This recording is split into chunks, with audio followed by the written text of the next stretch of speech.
नमस्ते साथियों, मतदातागण सीधे सीधे ये प्रश्न करें कि अगर आप जीतते हैं तो आप हमारे क्षेत्र के लिए क्या करेंगे। आप जब जीतते हैं तो क्या मेरे इस गली मोहल्ले में आएंगे। आप जीतते हैं तो क्या आप चार धाम की यात्रा करेंगे। आप जीतते हैं तो क्या सत्यनारायण भगवान का पूजा करवाने तक और हवन करवाने तक सीमित हो जाएंगे। आप जीतते हैं तो क्या दोबारा हमारे दुख दर्द और परेशानियों को सुनने के लिए आएंगे।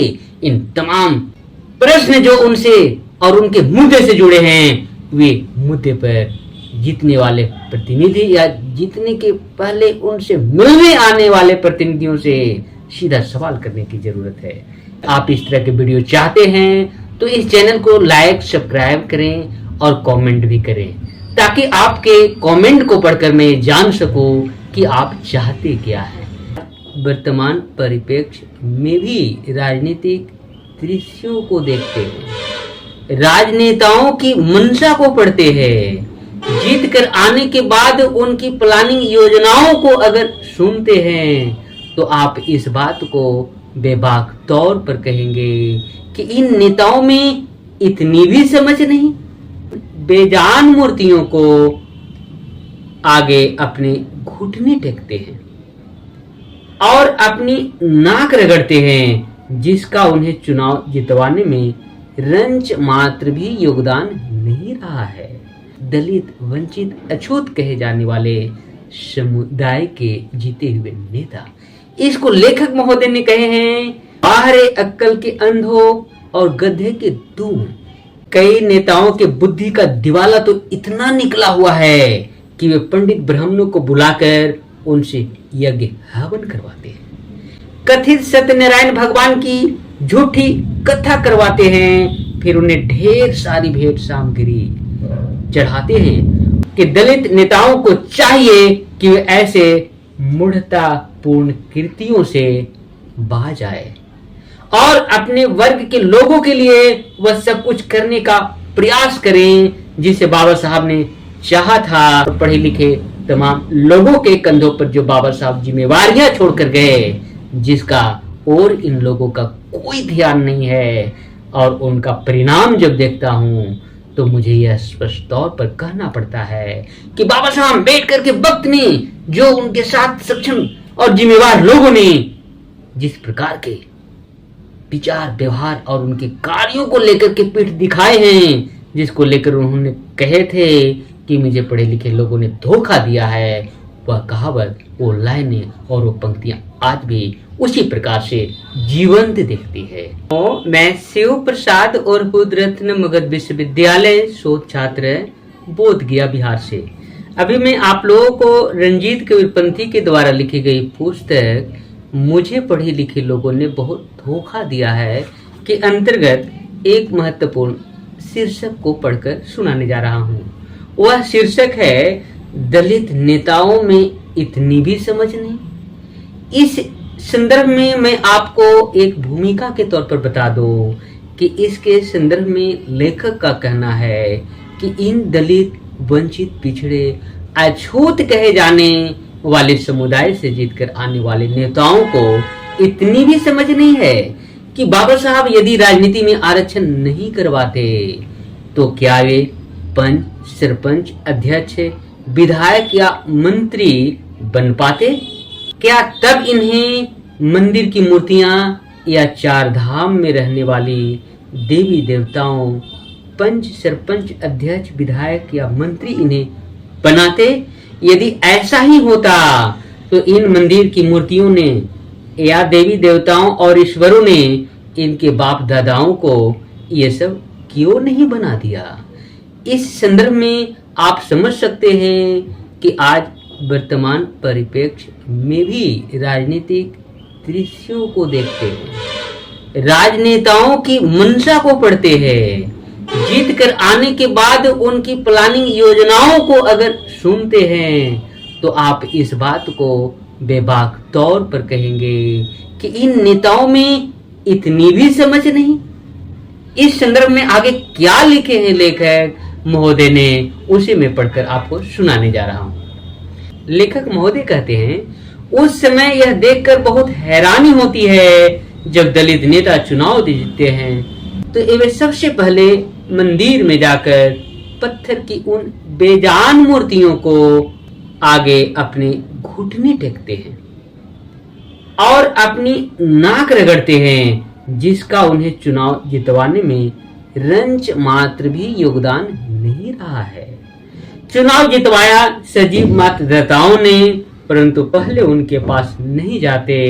उनके पास तो मंदिर से लौटकर जाते हैं और वह भी इस उम्मीद के साथ जाते हैं कि गांव वाले मतदाता उनका स्वागत करेंगे और उनके गले में फूल मालाएं पहनाएंगे, उनके ऊपर फूलों की वर्षा करेंगे और ऐसा करके उनकी जय जयकार करेंगे, सिर नवाकर उनके चरण चूमेंगे। वाह रे, ये दलित, वंचित, अछूत कहे जाने वाले समुदाय के जीते हुए नेता। इसको लेखक महोदय ने कहे हैं, वाह रे अक्कल के अंधो और गधे के दूं। ये एक कहावत है, जिस कहावत की इस मात्र एक लाइन ने दलित, वंचित और अछूत कहे जाने वाले समुदाय के तमाम नेताओं की करतूतों को उजागर करती है। आगे लिखते हैं, कई राजनेता तो ऐसे होते हैं जो चुनाव जीतने के पश्चात अपने मतदाताओं से मिलने तक की जहमत नहीं उठाते। वे सीधे तीर्थ यात्राओं पर निकल जाते हैं और वे 4 धाम की यात्रा करते हैं।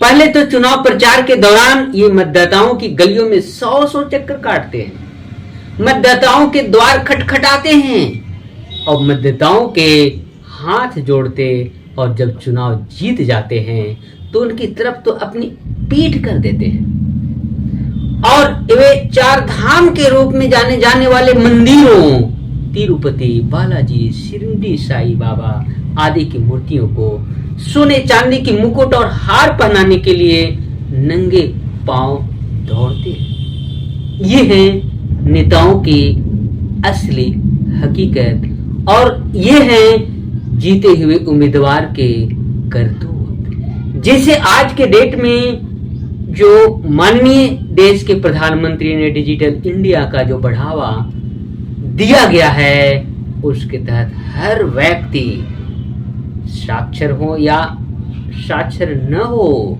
ये मायने नहीं रखता है, बल्कि वे स्मार्टफोन का इस्तेमाल करके तमाम करतूतों को देख, सुन और समझ रहे हैं और वे भी अपने विवेक से इसका मूल्यांकन करके इन जीते हुए प्रतिनिधियों, विधायक और मंत्रियों की मंशा को पढ़ रहे हैं। आगे लेखक महोदय लिखते हैं, कई नेताओं के बुद्धि का दिवाला तो इतना निकला हुआ है कि वे पंडित ब्राह्मणों को बुलाकर उनसे यज्ञ हवन करवाते हैं, कथित सत्यनारायण भगवान की झूठी कथा करवाते हैं, फिर उन्हें ढेर सारी भेंट सामग्री चढ़ाते हैं और जिन्होंने उन्हें चुनाव जितवाया उन्हें कुछ नहीं देते भी हैं तो झूठा आश्वासन, और वे भी कोरे आश्वासन। यह हाल है दलित नेताओं के। इन्हीं को लेकर लेखक महोदय ने कहा है कि उनसे मिलने के लिए जब आते हैं तो उन्हें मतदातागण सीधे सीधे ये प्रश्न करें कि अगर आप जीतते हैं तो आप हमारे क्षेत्र के लिए क्या करेंगे? आप जब जीतते हैं तो क्या मेरे इस गली मोहल्ले में आएंगे? आप जीतते हैं तो क्या आप 4 धाम की यात्रा करेंगे? आप जीतते हैं तो क्या सत्यनारायण भगवान का पूजा करवाने तक और हवन करवाने तक सीमित हो जाएंगे?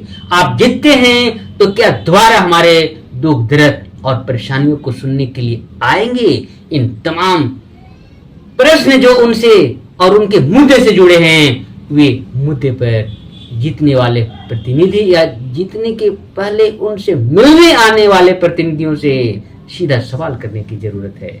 इस संदर्भ में आगे लेखक महोदय कहते हैं कि दलित नेताओं को चाहिए कि वे ऐसे मूढ़तापूर्ण कृतियों से बाज आए और अपने वर्ग के लोगों के लिए वह सब कुछ करने का प्रयास करें जिसे बाबा साहब ने चाहा था। यदि नहीं करते हैं तो ऐसे लोगों के लिए उनका यह कहना 100% सत्य होगा कि मुझे पढ़े लिखे लोगों ने धोखा दिया है।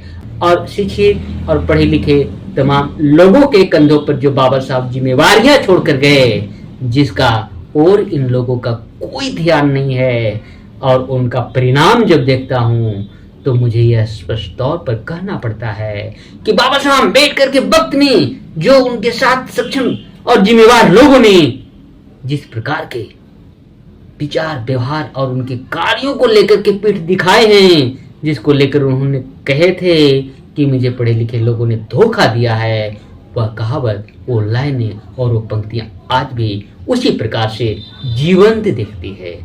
साथियों, यह वीडियो आपको कैसी लगी? अगर आप इस तरह के वीडियो चाहते हैं तो इस चैनल को लाइक सब्सक्राइब करें और कमेंट भी करें, ताकि आपके कमेंट को पढ़कर मैं जान सकूं कि आप चाहते क्या हैं। साथ ही साथ इस तरह के वीडियो को आप संबंधित सभी ग्रुपों में साझा करें। इसी के साथ आप सभी को मेरी तरफ से बहुत बहुत धन्यवाद। साधुवाद। नमो बुद्धाय। जय भीम, जय संविधान।